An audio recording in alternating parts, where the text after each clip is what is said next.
Hello everyone, this is Meenu Yadav welcoming you in my YouTube channel Out the Doubts. So guys, today in this video we are going to learn and understand class 8 SS chapter Natural Resources and their use.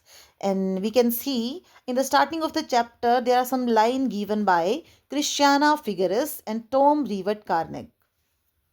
What are these lines? Let us see. Concerned social scientists are clear on what we need to do. We must move towards a regenerative economy, an economy that operates in harmony with nature, repurposing used resources, minimizing waste, and replenishing depleted resources. We must return to the innate wisdom of nature herself, the ultimate regenerator and recycler of all resources. तो देखिए ऐसे scientist जो कि बिल्कुल clear हो चुके हैं और कंसर्न साइंटिस्ट इनको हम इसलिए बोल रहे हैं क्योंकि हमेशा इन्वायरमेंट को लेके नेचर को लेके रिसोर्सेज को लेके इनकी कंसर्न रही है। उनके अकॉर्डिंग हमारी जो इकोनॉमी है वो रीजनरेटिव होनी चाहिए। हमारी रीजनरेटिव मीन्स जिसको हम दोबारा जनरेट कर पा रहे हैं। इसके अलावा जो नेचर के साथ हारमोनी आपने कभी सस्टेनेबल डेवलपमेंट का हमेशा हम सुनते आए हैं, तो सस्टेनेबल डेवलपमेंट के हिसाब से हमें चलना होगा। रीपर्पजिंग यूज रिसोर्सेज, जो रिसोर्सेज यूज हो चुके हैं उनको भी हम दोबारा रिप्रोड्यूस कर पाएँ या फिर उनका दोबारा से यूज़ कर पाएँ। मिनिमाइजिंग वेस्ट को हमें कम से कम करना होगा। और डिप्लेटेड जो रिसोर्सेज हैं, देखिए डिप्लेटेड का मतलब होता है कि ऐसे रिसोर्सेज जो आने वाले फ्यूचर में या तो एग्जॉस्ट होने वाले हैं या फिर जिनकी क्वांटिटी बहुत कम रह गई है। We must return to the innate wisdom of nature herself. और हमें पता है हमारी जो नेचर है वो बहुत वाइज है। वाइज कैसे है? Because it is ultimate regenerator. यही जो नेचर है वो अपने आप में रीजनरेटर भी है और रिसाइकलर भी है ऑफ ऑल रिसोर्सेज। जितने भी अर्थ पे हमारे पास रिसोर्सेज अवेलेबल हैं उनको रीजनरेट करने का काम, रिसाइकल करने का काम हमारी नेचर अपने आप करती है। So let's move to the chapter without wasting time. Here's are some questions we have to discuss. For example, question number 1 is, how do we categorize natural resources? Natural resources को हम कैसे categorise करेंगे? What is the connection between the distribution of natural resources and different aspects of life? देखिए जो जितने भी तरीके के हमारे पास नेचुरल रिसोर्सेज अवेलेबल हैं और जो हमारी लाइफ है उनके बीच में क्या कनेक्शन है ये भी हमने पढ़ना है। What are the implications of unsustainable use over exploitation of natural resources?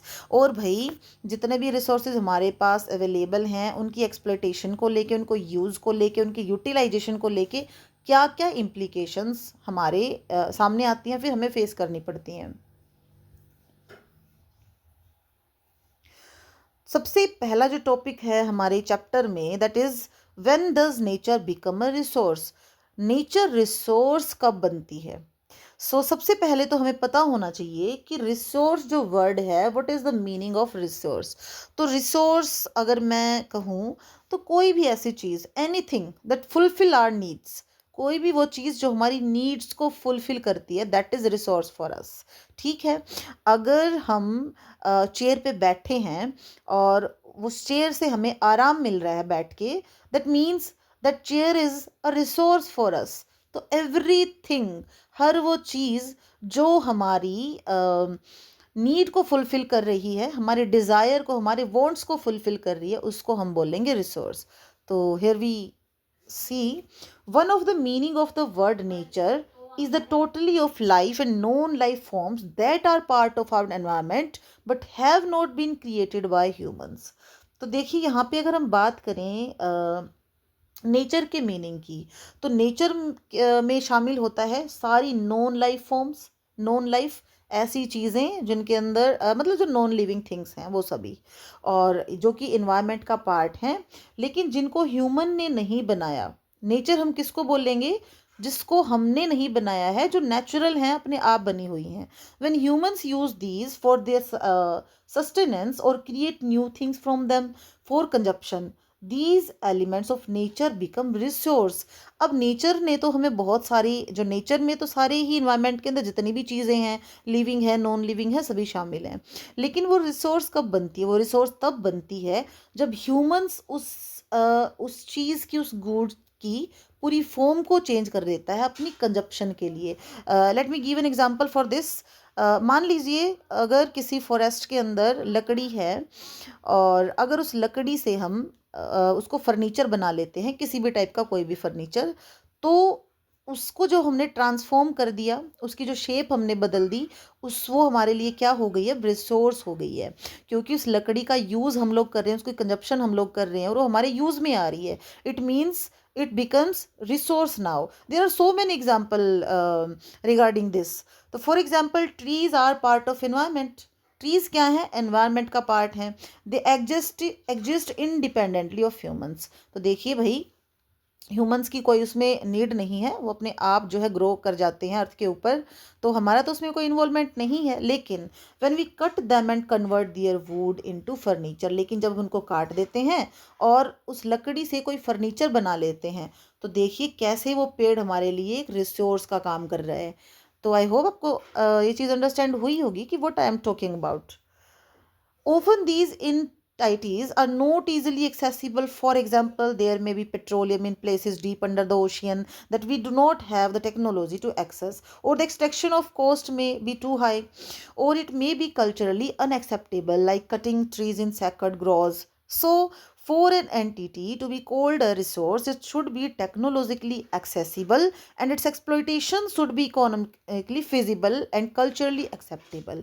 देखिए, बहुत इम्पोर्टेंट है, समझने की कोशिश करेंगे कि कई बार क्या होता है कि कुछ ऐसी चीज़ें होती हैं जो आसानी से उनको हम एक्सेस नहीं कर पाते हैं। फॉर एग्ज़ाम्पल आप मान लीजिए पेट्रोलियम है, कुछ ऐसी जगहों पे पेट्रोलियम का होना जहाँ तक पहुँचने के लिए हमारे पास टेक्नोलॉजी ही नहीं है। डीप ओशियन में कहीं पे बहुत सारा पेट्रोलियम अवेलेबल है, हमें पता है कि वहाँ पे पेट्रोलियम है, लेकिन हमारे पास तो कोई इतनी अच्छी टेक्नोलॉजी नहीं है कि हम वहाँ से उसको एक्सट्रैक्ट कर पाएँ। तो या फिर ऐसा हो कि वहाँ से एक्सट्रैक्ट तो हम कर सकते हैं, लेकिन खर्चा, उसका कॉस्ट इतना ज़्यादा आ जाएगा कि जितने का हम पेट्रोलियम निकाल लेंगे उससे ज़्यादा हमारा वहाँ पे कॉस्टली पड़ जाएगा। तो क्या हम उसको निकालना चाहेंगे? तो at that time that petroleum is not resource for us. So for example there are so many example as I told you कि ऐसी कोई चीज़ जो कल्चरली एक्सेप्टेबल नहीं है, या फिर कोई ऐसा रिसोर्स अगर हम उसको एक्सट्रैक्ट कर भी लें तो सोशली कल्चरली उसको एक्सेप्ट नहीं किया जाएगा, उसकी नीड ही नहीं है। जिस एरिया में हम उसको निकाल रहे हैं वहाँ पे उसकी नीड ही नहीं है, तो फ़ायदा ही नहीं है। तो at that time that resource not work as a resource for us. तो अब किसी भी चीज़ को रिसोर्स बनने के लिए उसके अंदर क्या जो है फीचर्स होना चाहिए? सबसे पहली बात तो टेक्नोलॉजिकल वो हमारे लिए एक्सेसिबल होना चाहिए। एक्सप्लॉइटेशन जो है ताकि उसका एक्सप्लॉइटेशन हम कर पाएँ, और साथ साथ इकोनॉमिकली फिजिबल होना चाहिए। इकोनॉमिकली फिजिबल होने का मतलब होता है अगर हम उसको निकालते हैं तो हमारा बेनिफिट ज़्यादा हो और उसके ऊपर कॉस्ट कम आए, और कल्चरली एक्सेप्टेबल होना चाहिए। मतलब अगर मार्केट में हम उसको सेल करना चाहते हैं तो अच्छे रेट पे, अच्छे दाम पे वो बिक भी जाना चाहिए। तो usually the word exploitation has a negative connotation in the context we use it here means extraction. यहाँ पे एक्सप्लॉइटेशन का मतलब होता है एक्सट्रैक्ट करना, यूटिलाइज करना, उसकी कंजप्शन करना, मीन्स उसका किसी न किसी तरीके से यूज़ कर लेना। The earth has treasures, many of which have formed over millions of years and which humans have taken and learned to use. These include the most obvious ones like water, air, and soil, and also the not so obvious ones like coal, petroleum, precious stones, metal ores and timber etcetera. देखिए अगर हमारी अर्थ जो है वो treasure से भरी पड़ी है, खजाने की दुकान है पूरी। कैसे? क्योंकि मिलियंस ऑफ ईयर्स पहले से ही हमारी अर्थ के ऊपर बहुत सारी ऐसी चीज़ें अवेलेबल हो गई थी जो हम यूज़ करते हैं। उनमें से कुछ तो जो हैं वाटर, एयर एंड सोइल है, जो कि आपको पता ही है वो हमारे पास ज़्यादा क्वांटिटी में अवेलेबल है और जो कभी ख़त्म भी नहीं होता है, जो कि रिसाइकलिंग उसकी होती रहती है। लेकिन कुछ नोट्स ऑफ वायस भी थिंग्स हैं, जैसे कि कोयला है, लिमिटेड है हमारे पास। कोयले को, पेट्रोलियम को बनने के लिए मिलियंस ऑफ ईयर्स लग जाते हैं। तो हम यही कहेंगे कि वो हमारे पास क्या है, लिमिटेड है, और एक टाइम के बाद जो वो है एग्जॉस्ट हो जाएगा। स्टोन्स, मेटल्स और सारे हमारे ये हमारे नोट्स ऑफ वॉइस में ही आते हैं।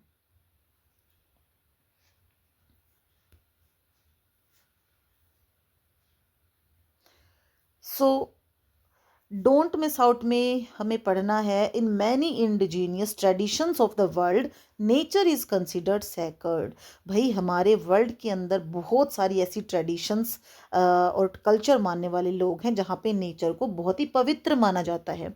You have read about this, in such traditions nature is a nurturer and nourisher. इस तरह की ट्रेडिशन में हमारी नेचर को, प्रकृति को नर्चरर और न्यूरिशर माना जाता है। मतलब वो चीज़, या फिर जैसे कि हम बोलते हैं ना हमारी धरती माता, तो वैसे वाली चीज़ जो हमें नर्चर करती है और न्यूरिश भी करती है, हमारा पालन पोषण करती है। और ऐसा है भी, हमारी अर्थ, हमारी नेचर ही है जो हमारा हर तरीके से पालन पोषण करती है, क्योंकि जितने भी रिसोर्सेज हैं वो हमारे यहीं पे अवेलेबल हैं और हम इसी का यहाँ पे यूज़ करके जीवन जी रहे हैं। तो नेक्स्ट वीडियो मैं बहुत जल्दी आपके लेके आऊँगी, और अगर वीडियो पसंद आए तो प्लीज़ लाइक एंड सब्सक्राइब करना ना भूलें। Thank you.